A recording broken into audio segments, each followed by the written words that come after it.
Այո։ Բարև ձեզ մանուել, շնորհակալ եմ, որ համաձայնեցիք այս զրույցին եւ այսպես մենք ակնատեսը եղանք հայտարարակ ընտրախախտումներով, բռնաճնշումներով, ապօրինություններով, այդ թվում նաեւ զինվորների սահմանապահների ներգրավմամբ ընտրությունների։ Խնդրեմ այս ընտրախախտումների հետ կապված ձեր տեսակետը։ Բարև ձեզ, իհարկե բոլորս ամբողջ աշխարհի եւ ազգի առաջ տեսանք ինչպիսի ընտրախախտումներ տեղի ունեցան, տեսանք թե ինչպես է ժամը 20:00-ից հետո շարունակվում որոշ ընտրատեղամասերում ընտրությունները, զինվորականները մինչև 11:30 քվեարկել են եւ այո, ընտրակեղծիքները ծավալ չունեն եւ այս պարագայում անգամ Նիկոլ Փաշինյանը չի կարողանում հաղթահարել, չի կարողանում 51+-ը բավարարել։ Սա ինքնին արդեն ոչ լեգիտիմության բացահայտ նշան է, եթե սա արվեր մի այլ գործչի կողմից, որը չէր ծառայելու Թուրքին, ադրբեջանցուն եւ մի շարք արևմտյան ուժերի, այսօր կտեսնեիք արևմտյան դեսպանատների հայտարարությունները, որ իշխանությունը լեգիտիմ չէ։ Բայց քանի որ նա պարտավորված է ծառայելու եւ թուրքացնելու հային, այդ կոչերն ու այդ գրառումները դուք չեք տեսնի արևմտյան ուժերի կողմից։ Սա փաստ է, սա արձանագրված փաստ է, նայեք այլ երկրների նախադեպեր, նայեք նախկին ընտրություններ, նայեք եւ հետեւություն արեք, թե ինչպես է լինում այդ կողմնապահությունը։ Դա, տեսեք, հայ ազգի մեծամասնությունը չի ընտրել Նիկոլ Փաշինյանին։ Երբ որ ասում ենք 51+, բացատրենք, որ մարդիկ հասկանան դա ինչ է նշանակում։ Այսինքն Նիկոլ Փաշինյանին ընտրողների կեսը անգամ չեն ընտրել, կեսը։ Եվ նա այդ լեգիտիմությունը չունի։ Ու նա այդպիսով, այդ մի կերպ քարշ գալով, խախտելով, ճնշելով, դե պատկերացրեք, դրան գումարեք, որ Փաշինյանը օգտագործել է ողջ պետական ռեսուրսները, օգտագործել է իր լծակները, օգտագործել է այդ ամբողջը եւ չի կարողացել անգամ դա բավարարի։ Պատկերացրեք նրա լեգիտիմության աստիճանը այս պահին այս ժողովրդի մեջ։ Ոնց է նա առաջնորդելու այս ժողովրդին, ոնց է նա այս ծանր իրավիճակում հանելու ժողովրդին այս իրավիճակից։ Հասկանում եք, եթե գոնե մի այլ ուժ էլ լիներ իր հետ, միանային, ասենք, երկուսով մի 60% հասնեին, ինչ որտեղ երկու ուժերով այդ լեգիտիմությունը կապահովեին, բայց նա միանձնյա է եւ նա չի կարողանում այդ լեգիտիմությունը ապահովել ու նա իրական ժողովրդավարական երկրում այսպիսի իշխանությունը պետքա հրաժարվի եւ չվերցնի իշխանությունը, բայց Նիկոլն ու Նիկոլի թիմը կանեն դա, իհարկե չեն անի։ Չեն անի, որովհետև նրանց երազանքը, նրանց նպատակը ոչ թե Հայաստան պետությունն է, այլ իրենք մնան այդ աթոռին։ Հիմա թե իրենց որդեգրած արտաքին քաղաքականությամբ, թե իրենց այս լեգիտիմությամբ ինչքան կմնան, եթե անգամ մնան այս պահին, ժողովուրդը կտեսնի։ Ու ինչերի մեջ ներկքաշեն մեր երկիրն ու մեր պետությունը, էլի ժողովուրդը կտեսնի եւ կզգա իր մաշկի վրա։ Ալիևի պահանջները կկարողանան բավարարել։ Ինչու էին նրանք տխուր, որովհետև չեն կարողանում բավարարել Ալիևի պահանջները։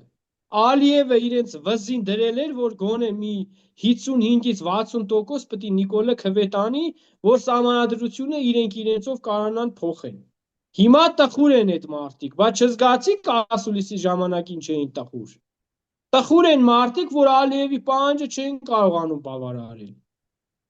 Եվ մեր ժողովուրդը պետք է հասկանա իրեն այս խամաչիկ իշխանությունը ինչի մեջ է ներքաշելու։ Սա շատ վտանգավոր իրավիճակ է,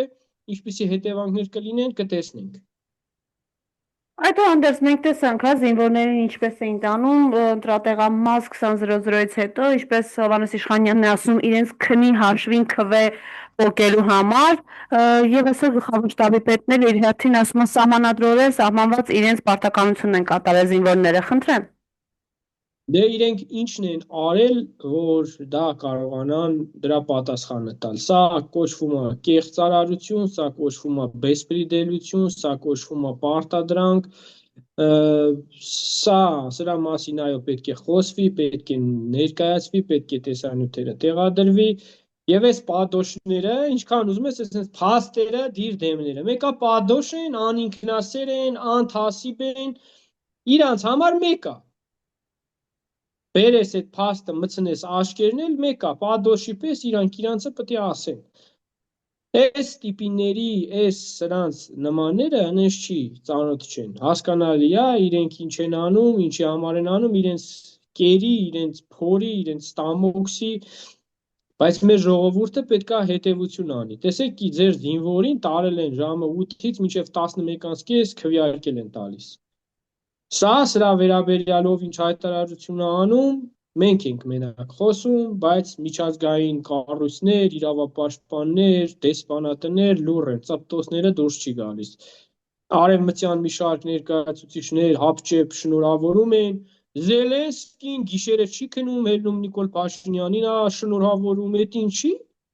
Այտենց շատ է սիրում, հայ ազգին եւ Նիկոլ Փաշինյանին, միթե մեր ազգը այդքան միամիտ է։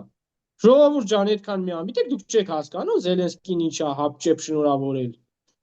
Ասեմ, Զելենսկին մտածում է, այն Ուկրաինայում զինվոր չի թողել։ Մտածում է, որ դուք ձեր երեխեքով հանդերձ պետք է կռվեք շուտով ռուսի դեմ, ինքն էլ հանգստանա, որի համար որ Նիկոլ Փաշինյանին այս ընտրություններին ողջ հավաքական արևմուտքը աջակցել է, որ ձեր երեխեքին տանի պատերազմ ռուսի դեմ։ Դե հելեք կգնաք կկռվեք, կտենանք քանի հոգի կգնա ռուսի դեմ կռվելու, որ Նիկոլին ուզում է քվետա։ Այդ Նիկոլին քվե տվողներին ասեք, պատրաստվում են Նիկոլի հետ պատերազմի Ռուսաստանի դեմ։ Նիկոլը դա պետք է անի։ Տերերը չեն թողել, հասկանու՞մ եք, Նիկոլը անձն աստ է մենակ խնդիրը։ Նիկոլի Մակրոն տերը, Զելենսկի տերը, Էրդողան տերը, Նիկոլի վզից բռնած պետք է տանեն Հայաստանը այդ փորձությանը։ Հասկանում եք դուք ինչ եք արել։ Մենք ձեզ ամբողջ քարոզարշավի ժամանակ իհարկե մեր ազգի մեծամասնությունը չի ընտրել այս տականքին, սա եւս գնահատելի է։ Նա չի կարողացել միանձնյա մեծամասնություն հավաքել։ Եթե ողջ մեր ընդդիմադիր դաշտը նայենք, այսինքն իրենք քվե չտվողներին նայենք, կտեսնենք, որ այդ մարդիկ ավելի շատ են, որոնք սրան քվե չեն տվել։ Սա ինչ որտեղ ուրախալի փաստ է, բայց ցավոք սրտի նրանք չունեն այդ պարկեշտությունը, որ հասկանան, որ իրենք լեգիտիմ չեն ու հրաժարվեն իշխանությունից, եւ իրենց իսկ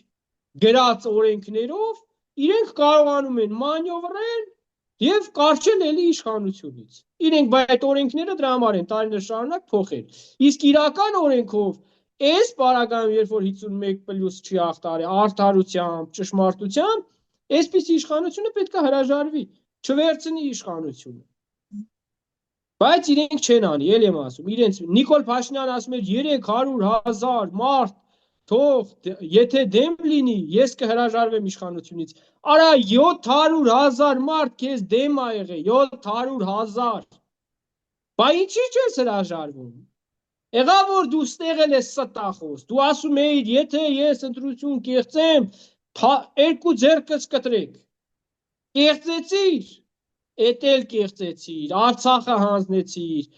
այդ էնց ստորանալով, ստորաքարշ ձևով, գոյություն այդ քարշ տալով, այդ աթորին ասես կարճելով գնա, տենանք ուր ես հասնելու, տենանք քո այդ խունտայի հետ ընկել եք թշնամիների ձեռքը ու ես ազգին ձեր հետևից ուր եք տանելու, խաղաղություն ես խոստացել մարդկանց, հլը թող մի փամփուշտ կրակեն, հլը թող Սյունիքի կողմը մի բան տեղի ունենա, հլը թող 300,000 ադրբեջանցի գա այստեղ, տենամ դու դրա պատասխանները ոնց ես տալու։ Իրան հավատացողներ, ձեզ եմ ասում, պատրաստեք ձեր երեխեքին։ Պատրաստեք, որովհետև ինքը ոչ այդ քաշն ունի, ոչ այդ ողնաշարն ունի, ոչ այդ կարողանալու է իր խոստացածները ապահովել, ինչը որ տարիներ շարունակ տեսել եք ու ելի կտեսնեք։ Անկախ ամեն ինչից մենք պայքարել ենք, պայքարում ենք ու պայքարելու ենք այնքան մինչև հաղթենք։ Սա մեր հողն է, սա Նիկոլենցը չի։ Նիկոլենք այստեղ ոչ մի բան չունեն արած։ Ինքը իր թիմը, իր քաղաքական խրտվիլակները, նրանք այս երկրի հետ որևիցե աղերս չունեն։ Չգիտեմ ինչ ձևերով եկան հայտնվան այդ աթոռներին ու չարիքի պես կարճել են այս ժողովրդի արունը խմում են, բայց գալու է ժամանակը վաղ թե ուշ եւ ճշմարտությունը պետք է հաղթի, չպետք է հանձնվենք, չպետք է կանգ առնենք, նույն ընդդիմադիր ուժերը պետք է հասկանան, սկսեն լուրջ պայքար, իրական պայքար, վճռական պայքար եւ թույլ չտան, որ մեր երկիրը տանեն թուրքացման, անկախ ամեն ինչից, ընտրության արդյունքներից, իրենց նկարած թվերից, մենք շատ լավ բոլորս էլ պետք է հասկանանք, որ եթե մենք 70% էլ տանենք, Նիկոլ Փաշինյանը այդ իշխանությունը սենց սկուտերի վրա չի տալու։ Չի տալու, ժողովուրդ ջան։ Դրա համար պետք է պայքարենք նաև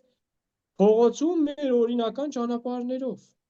Սա է իմ ասելիքը, եթե ինքը ընտրությունները կեղծում է, եթե ինքը օրենքները փոխում է, որ ինքը 51+ չհավաքի ու վերընտրվի, մենք պետք է հասկանանք ուրիշ ինչ ճանապարհներ ունենք այս չարիքից ազատվելու։ Շնորհակալություն Մանուել այս զրույցի համար։ Ձեզ նույնպես շնորհակալություն։